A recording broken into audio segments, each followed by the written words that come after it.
Good afternoon, everyone, and welcome to the Particular Baptist Podcast. I am your host, Daniel Vincent. You can find us and other podcasts at reformpodcast.com. Also, check out our blog at theparticularbaptist.net. And if you would like to join our fleet of patrons, you can head over to patreon.com/the Particular Baptist to become a supporter of the ministry.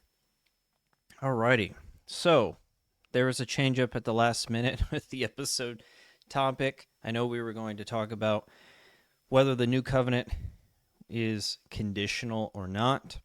Important topic, something that I think continues to be a topic of debate, and certain things that have been going on in Baptist discussions.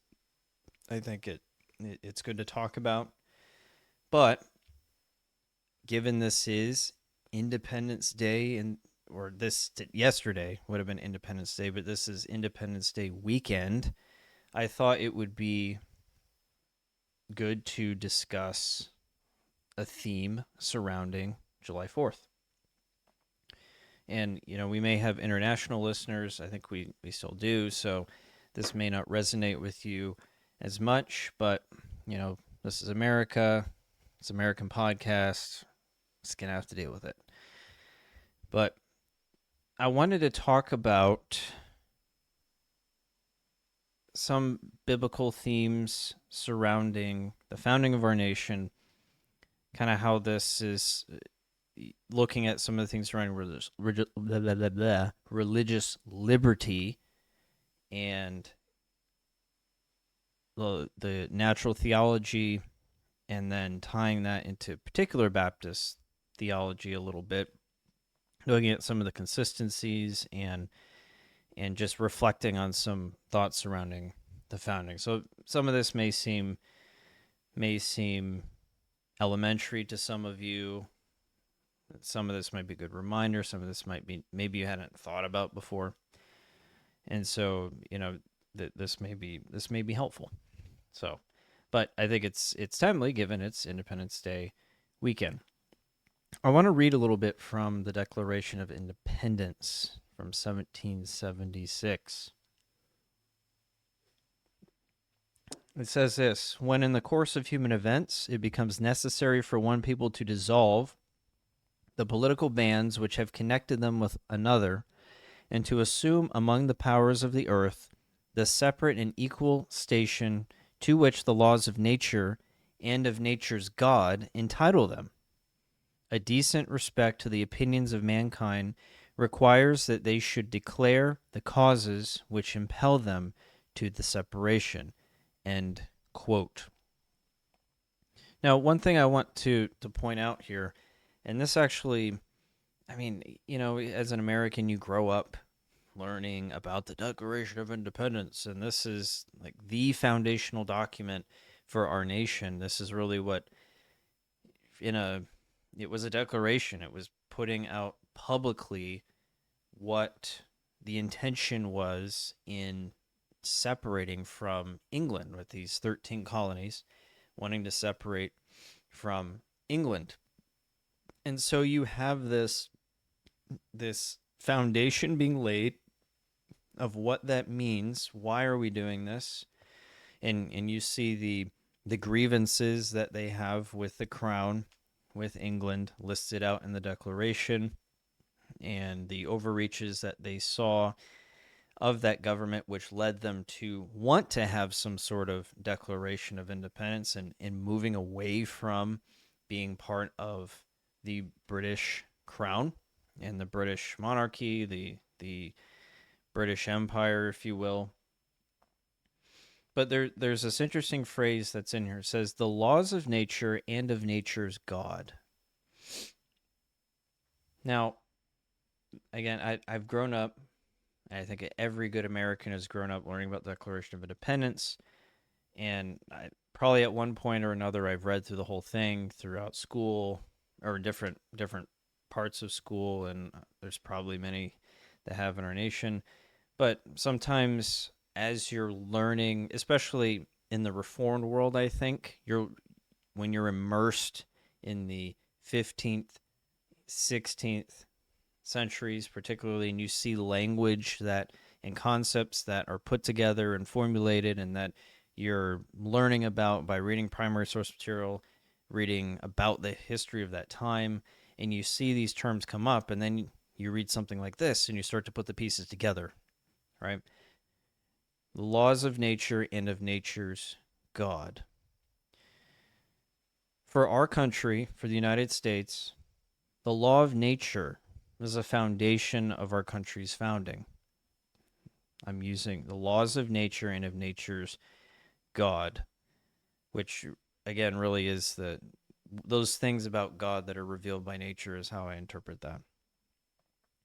Basically Romans 1. So what that means is that this country cannot work outside of acknowledging God, at the very least according to the law of nature. You cannot divorce this country from its foundation on the law of nature and those things that are revealed by God and understood by all men. This is why you see like a James Madison talking about this country cannot function in an a-religious people, right? And I think that's why you see that, you do have this sense, even though a lot of these men were influenced by the Enlightenment, which was really pagan at its core. It was a moving away from traditional Christian values, and a large part of suppressing of the laws of nature and nature's God. You see this coming out of France quite a bit. However, you do see a lot of influence of Christian values and just those things that are ingrained in men by nature, which help to influence how these men formulated our nation. And this is why, like, in the atheistic mindset, the atheistic foolishness could never create a country like ours, ever.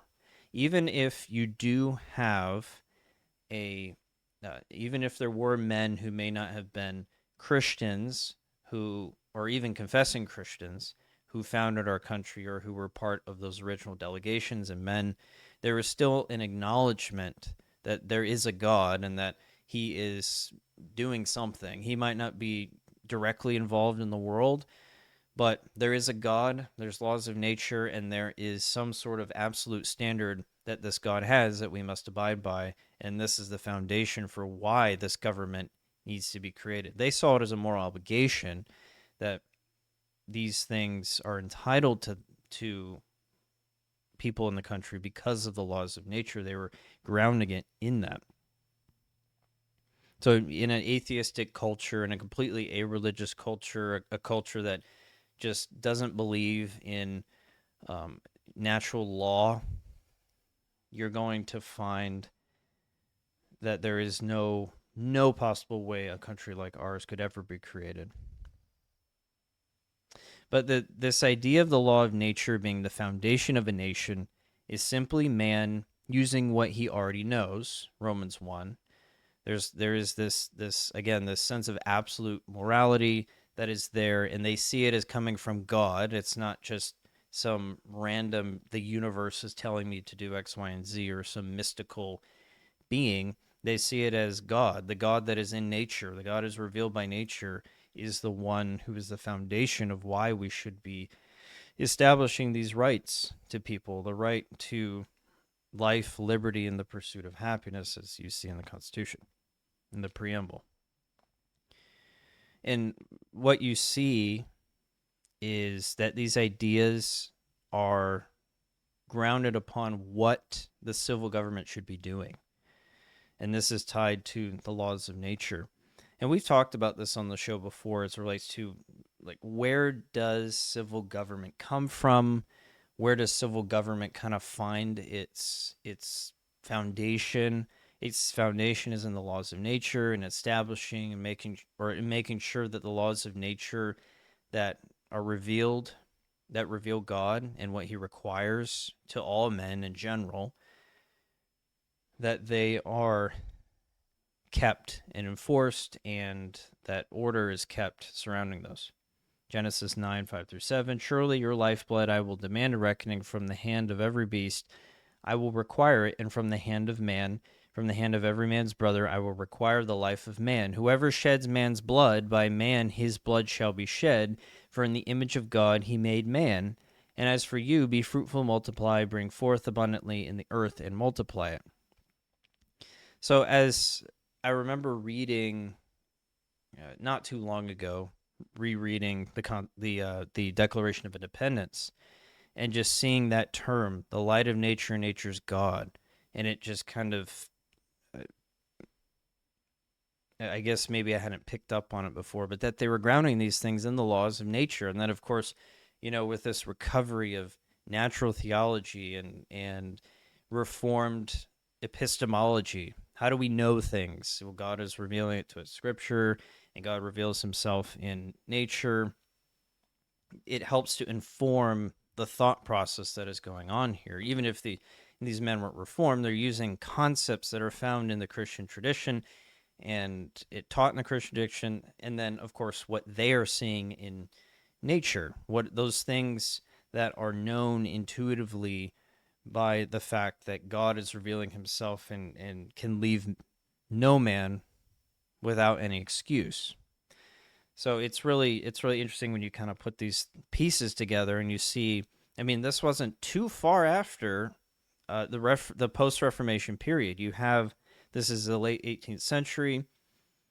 You have the Westminster Confession of Faith, 1640s. The First London Baptist Confession of Faith, 1640s. You have the Second London in 1677, almost exactly 100 years before the Declaration was put out. So, not a whole lot of time between those two periods. And of course, the Enlightenment was a much later development that came in the 18th century, where you see this suspicion of traditional Christian values, the suspicion of natural law and order, and this emphasis on reason, and that man can only understand things through his reason.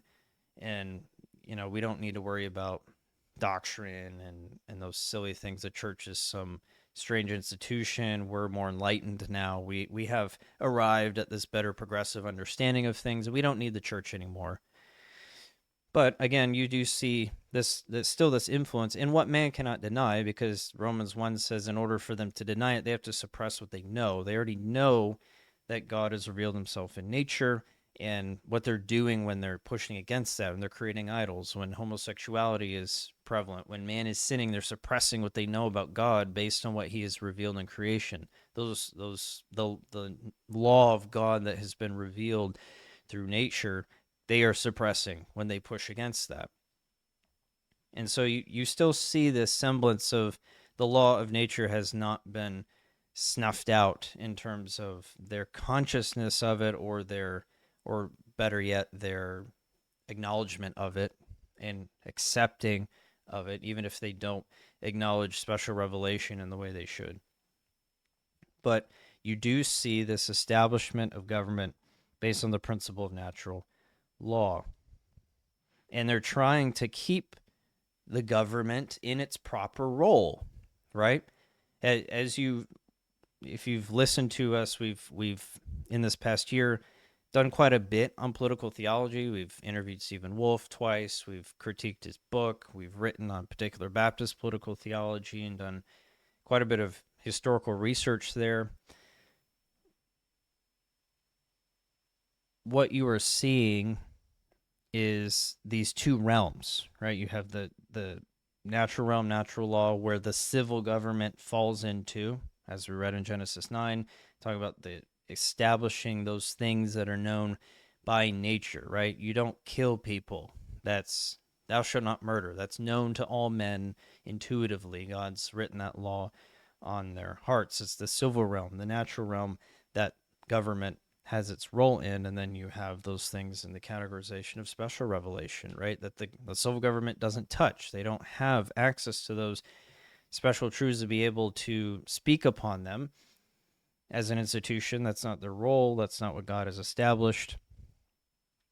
So you do see these general biblical and really laws of nature categories, right? Because if you have a proper understanding of the laws of nature in terms of the realm of the civil government, you know that even if you don't know the particulars of a special religious activity or religious belief, as a government, you know that you don't touch that because that just is outside of your lane. It's outside of your jurisdiction. So you don't touch that particular thing. You stay within your lane in the natural realm. And since man knows by nature those things that he's supposed to be doing as it relates to God, he knows where to stay in his lane.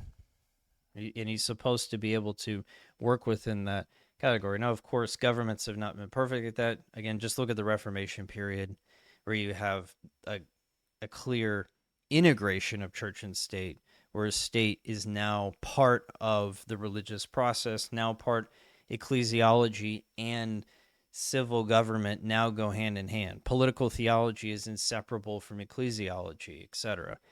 You can't have one without the other in a European context. There is no concept of religious liberty, a real separation of church and state, even when you do see many within the Reformed tradition wanting to have that separation, at least to some extent. You, by and large, you do see an integration of it. That was just the way it was. That's the way it was. But when you look at the United States and the establishment of our government, you find that there was a strong desire to stay within the proper lanes as it relates to church and state. There is a strong emphasis on keeping those things sharply distinct. Sharply distinct. And in Genesis 9, again, laws are being given.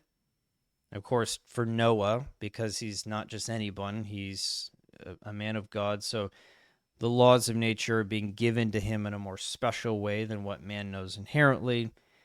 But he's being given those principles, the principle that there has to be some sort of order here and that there are punitive measures that are given to those who violate that order. In this case, if you shed someone's blood, shed their blood, right? There's a punishment there. There's retaliation, but that's civil government enforcing natural law. It's not founded on special revelation. Special revelation is not for government. Talked about that on the show before because that's where you find Van Tillians doing that, the Apologia crowd doing that, trying to make governments follow scripture as if that's their duty or some ridiculousness like that. Special revelation is not for governments. Only natural law is. So our founding fathers understood this distinction and sought to appeal to the immutable and irrefutable authority of God as the foundation of what they were doing. Now you can debate the consequences of that or what those specific methods were to be in terms of how to implement that, but we can all agree that they were trying to, that the foundation of that was the law of nature, was God's natural law, natural order. They saw this as coming from God, and that was the foundation of it. It wasn't some arbitrary standard. It wasn't some feeling they had one day. They knew they had to appeal to the God of creation in order to establish this experiment properly. And if they didn't do it properly, then they would not be able to do it effectively because it would be on shaky ground. This wasn't something they were doing on a whim. They were addressing the neglect of the proper place of government by the English crown, basically saying that the king wasn't doing what he was supposed to be doing by acting in accordance with nature and nature's God. If indeed the king was acting rightly, they wouldn't have sought to establish a government on this light. If England was doing what it should have been doing according to the laws of nature and nature's God, you would have seen an embracing of the crown. But they felt that this king and parliament and just the British Empire was not doing what they were supposed to be doing. And so they felt a new government that actually does, according to them anyways, that actually does find itself honoring those things that are understood by the laws of nature and nature's God. They felt that it should be established, a new government should be established on that, because the crown was not doing that.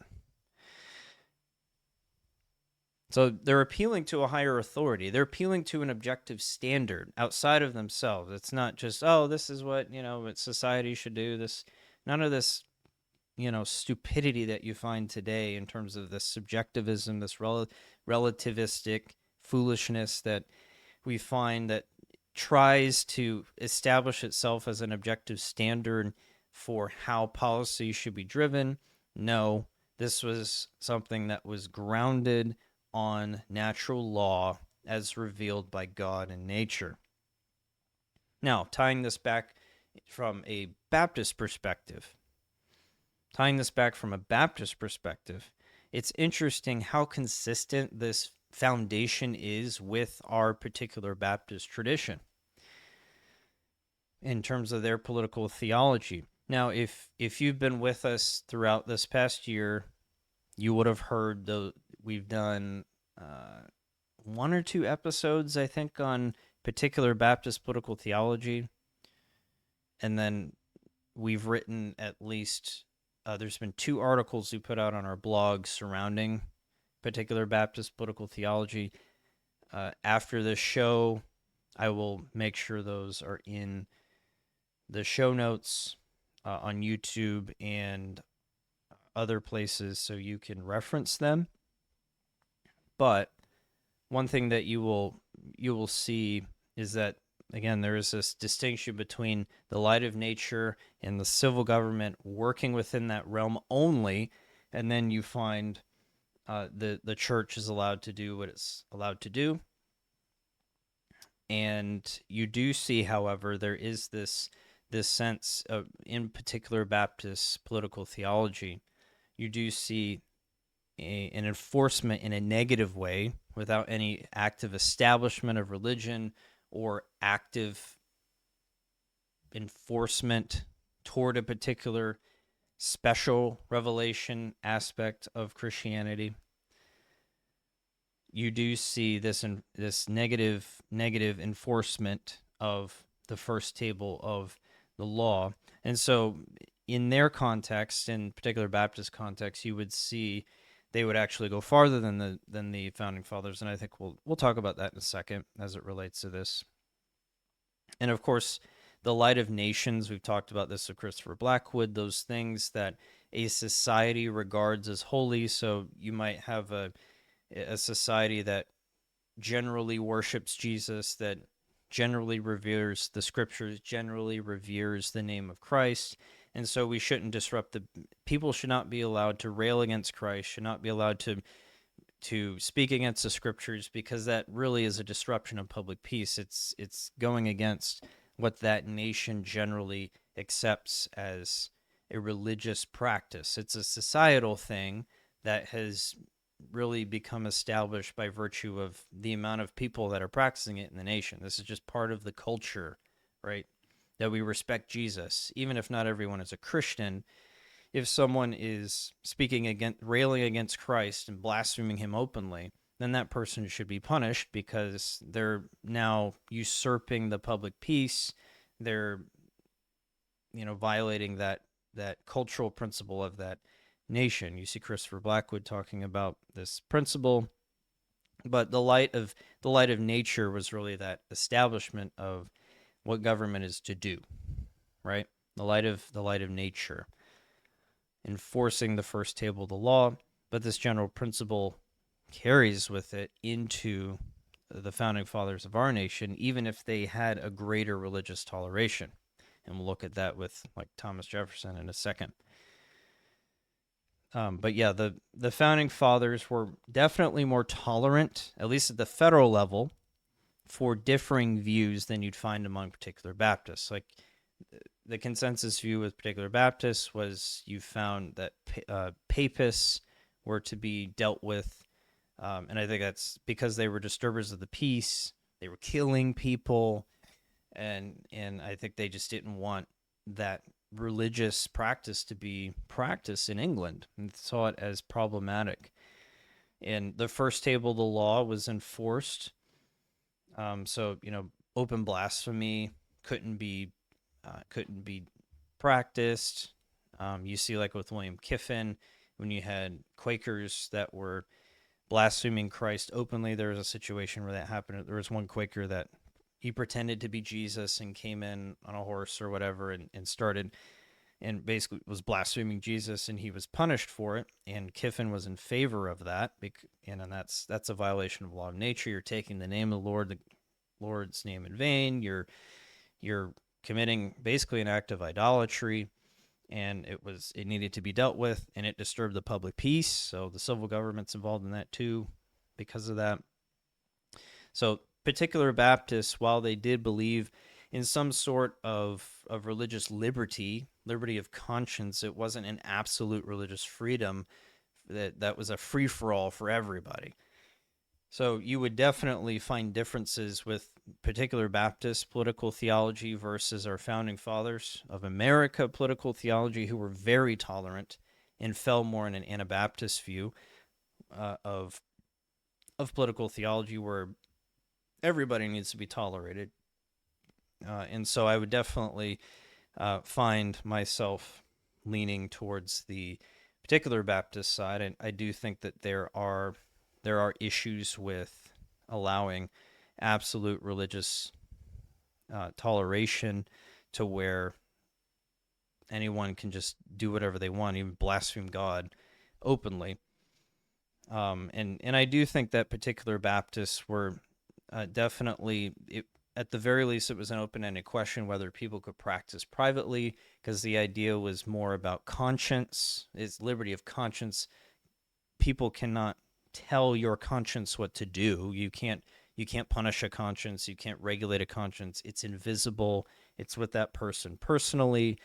The government can't touch it, right?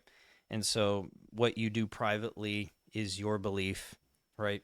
But then once you move out of that realm, you move into the public sphere. Now you're putting your views out there and blaspheming God and saying things that are against the God of nature.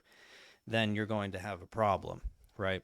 I think that would, and certainly public blasphemy, at the very least, would have been a problem for them. And you even find blasphemy laws in the United States after the establishment of the country, which sought to protect against certain actions by railing against the name of Christ and things like that. So you do see differences, but to bring all this back home, you do see these general principles of that distinction between church and state you find among particular Baptist theology, political theology, and that's carried into our nation. And again, founding fathers took this even further and saw this more of a you need to have an almost absolute religious toleration. And that was, I think, from their Enlightenment thinking. The particular Baptists would never have thought that. But different times, different place.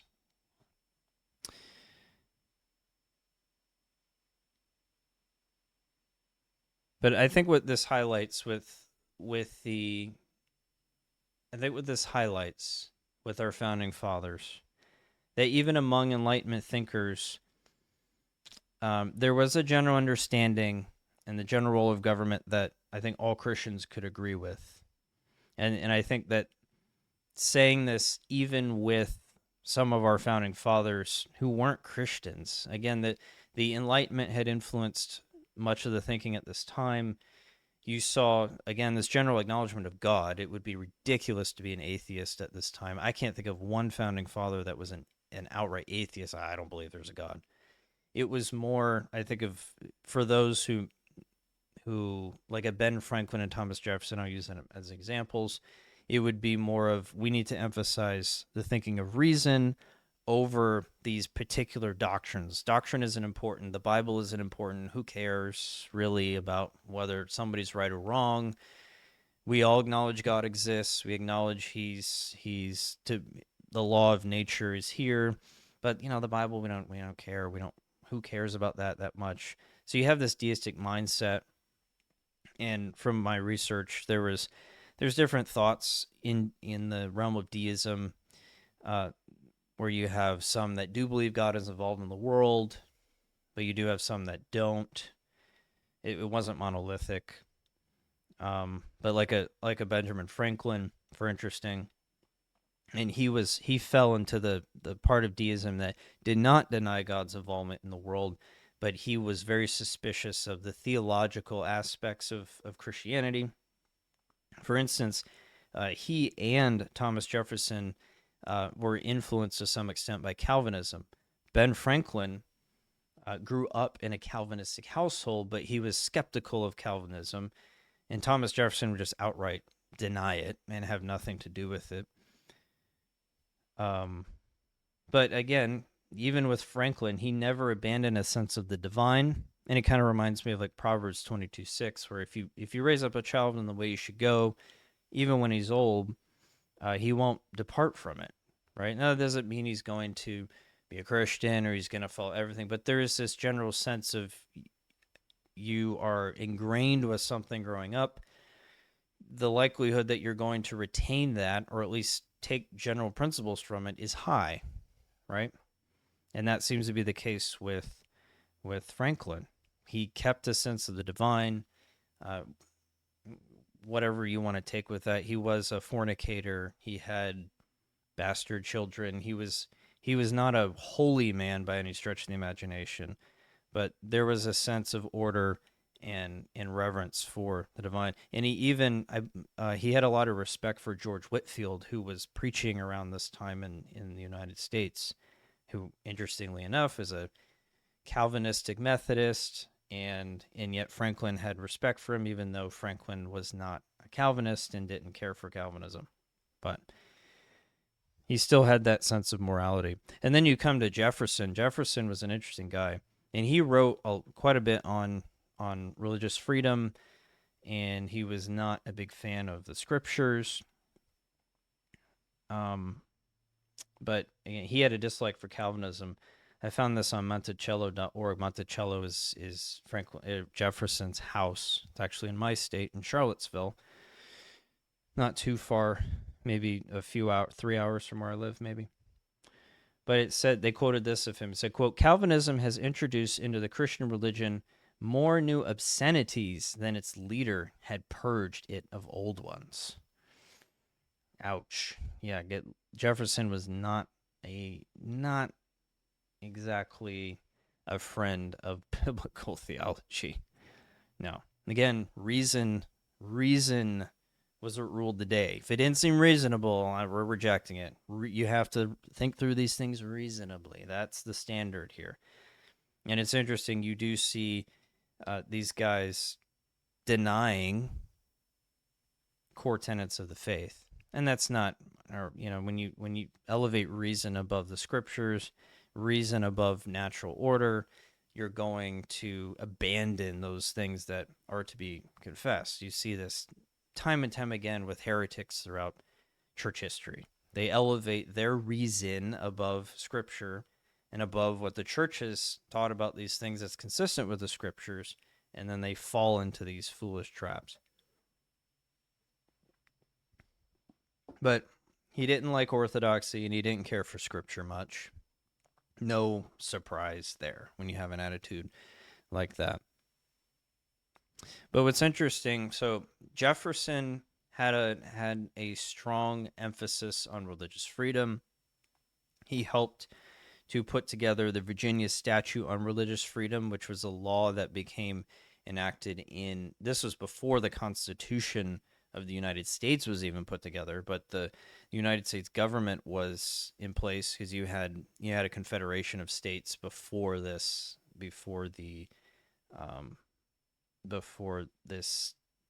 formal government had taken place in 1789, the ratification of the Constitution. But it's interesting when you're looking at religious freedom, you do have this strong emphasis by Jefferson on natural law and government working within that realm versus the church.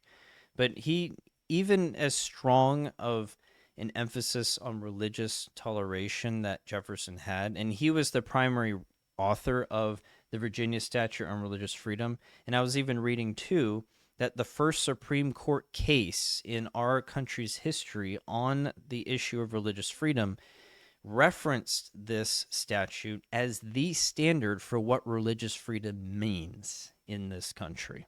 So this is what it means when we're talking about this. And Jefferson was the primary author behind it. So this obviously is going to encapsulate what he believes on the matter. But even with the strong religious toleration that Jefferson had, there was still a sense where there were certain things that could not be tolerated.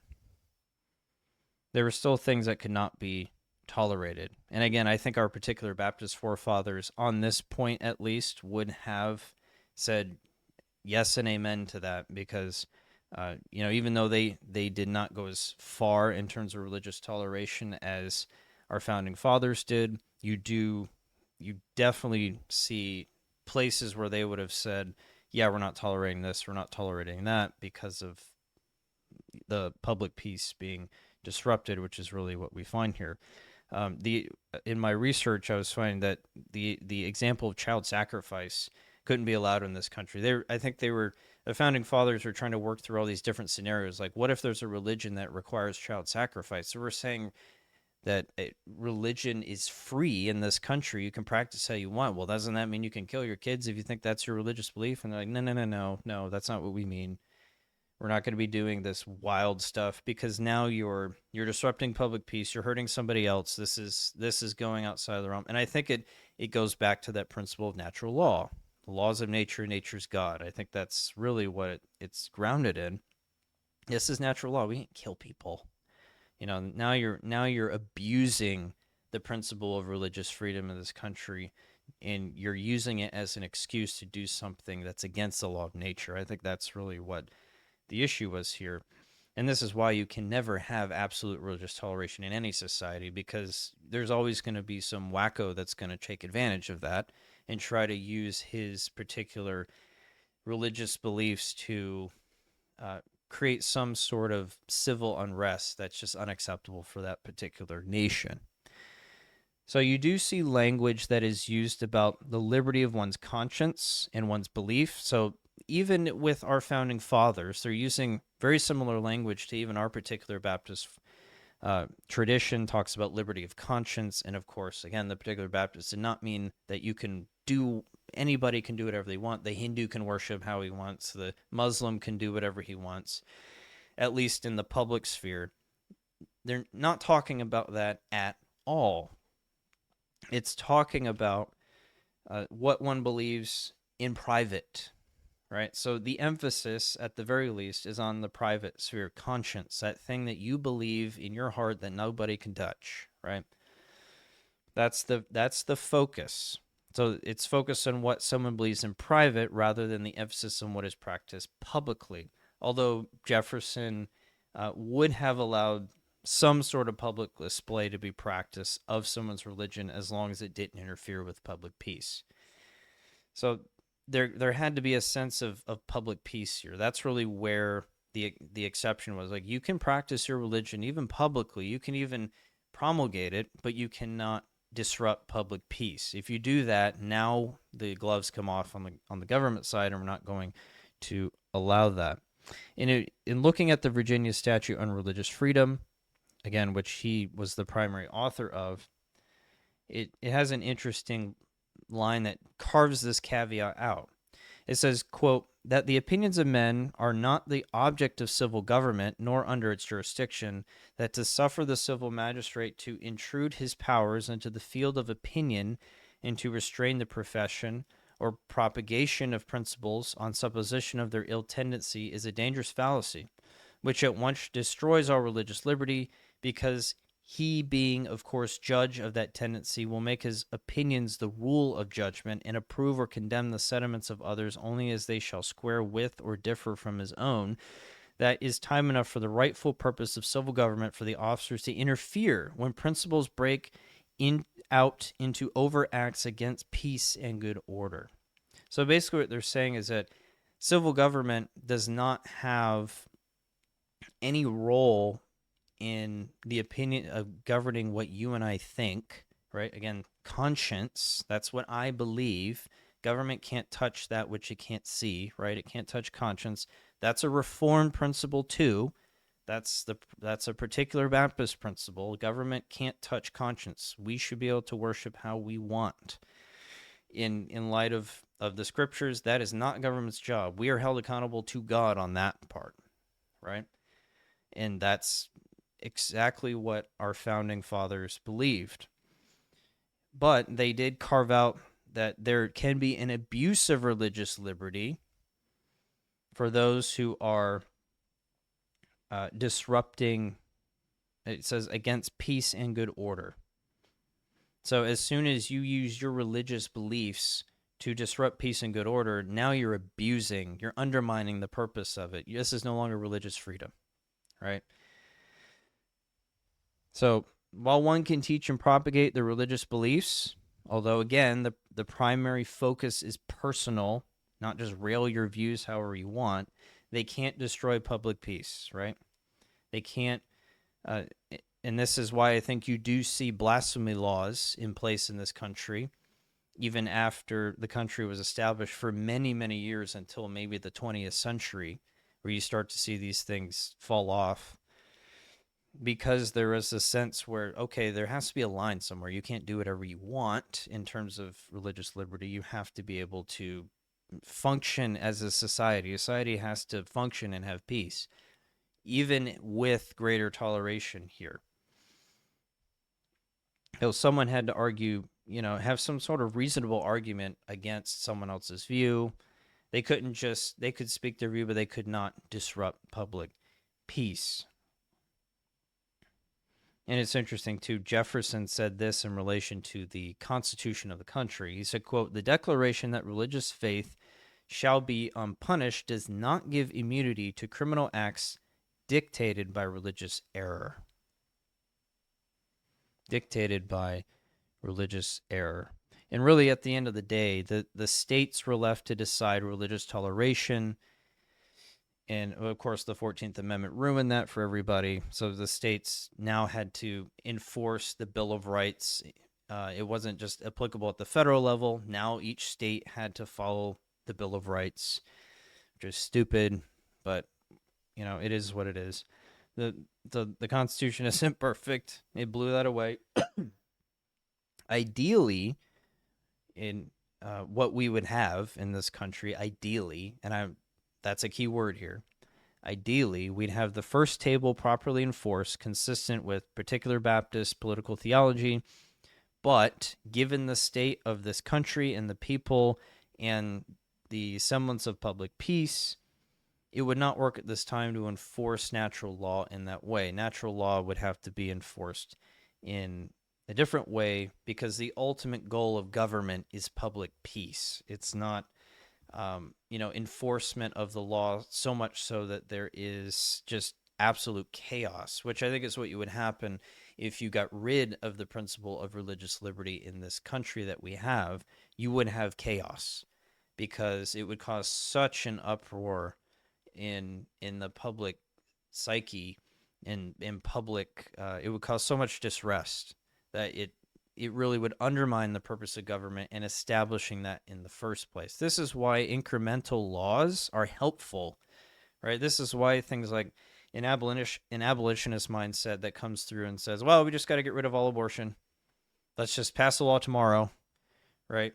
It's that kind of mindset. As great as that would be, we all want abortion abolished, but this idea that it's all or nothing is absolutely ridiculous just from a societal mindset. It's just not how it works. So the same thing here it would be for religious liberty, right?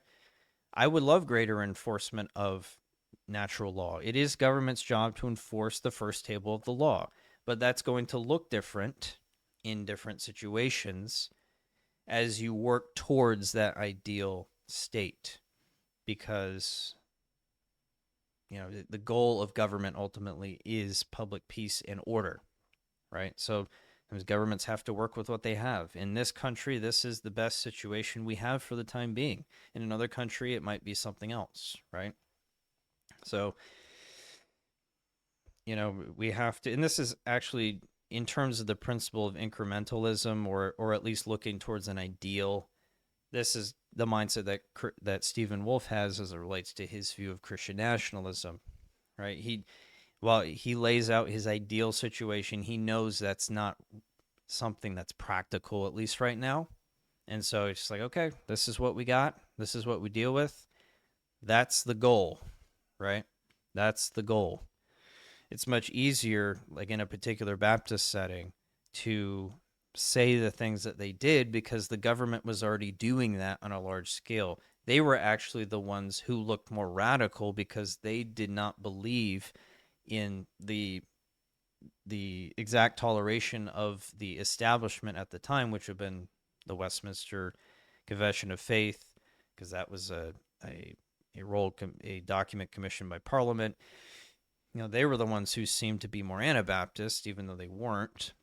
Right? The consensus view was very much, we don't let blasphemy, we don't let the first table is enforced, right? But that probably looked different in different situations, right?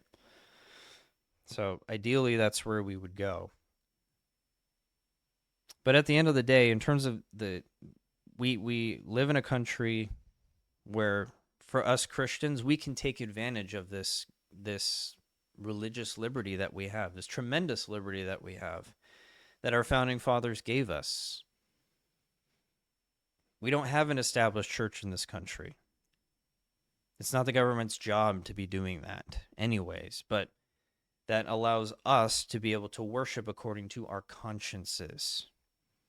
A Presbyterian can worship. A Baptist can worship. A non-denom can worship, right? Because we have this religious liberty, and we can take advantage of that as believers, even if ideally we want more of a stricter enforcement of the first table of the law. But it is interesting just to, again, as you dive into church history and you look at these principles, and you can still see the influence that the Christian faith has had upon these founding fathers. It really, even if they weren't professing Christians themselves, the law of nature did not go away. It didn't disappear from their sight. And even the most hardened sinner still has a sense of God. It's just he's suppressing it harder than he did when before he was as wicked as he is. So you do see this still this sense of the divine, and that there could not be a country apart from establishing it on the law of nature. And that's something that people don't, they've forgotten today. Nobody cares about history anymore. I understand history can be dry. I get it. I've sat through many history lectures in college, and I love history. History was my favorite subject in school. Loved it. But it can be dry. It's not everyone's favorite subject. But knowing history helps us to be able to not make those same mistakes again. And it helps from a Christian perspective, an ecclesiastical perspective, but also from a political perspective. You look back and you go, wow, they did this, this, this, and this. Oh, and we're doing this. Yeesh. Well, that didn't work back there. So why would we think it works now, right? Even so, just something as practical as that. Having that historical mindset helps us to be able to inform how we act today, and to be able to make those political decisions we need to, even as American citizens who vote, right? Having a proper understanding of history can help us influence how we vote for people today. Are those people closely aligned with what we believe? Are they standing up for those institutions that our country has, etc.? Are all of those things help us to be able to make those decisions? But I think more and more you're seeing that people don't care about like what the Constitution means anymore. They don't care about what the founding fathers, 250 years ago would have thought. Who cares? We're progressives. We move on. We move forward. We're better than them. We're smarter than they are. They don't know anything. What would they know? They're just primitives, right? Instead of learning from them, learning from our history and pulling from their wisdom and seeing this great experiment that they put together, at least the best experiment probably for the time and at least for the time being in the Western world.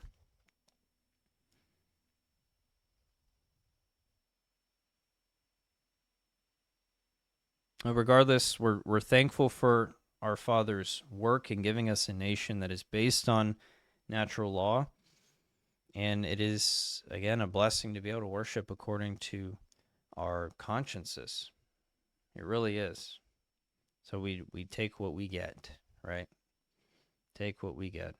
Anyways, I hope this was a good, helpful episode. I know last minute change, but here we are. Applicable, timely. And Lord willing, we will be back next week with the original planned episode on is the new covenant conditional. So join us next week for that. Anyways, everyone, take care and have a great rest of your weekend.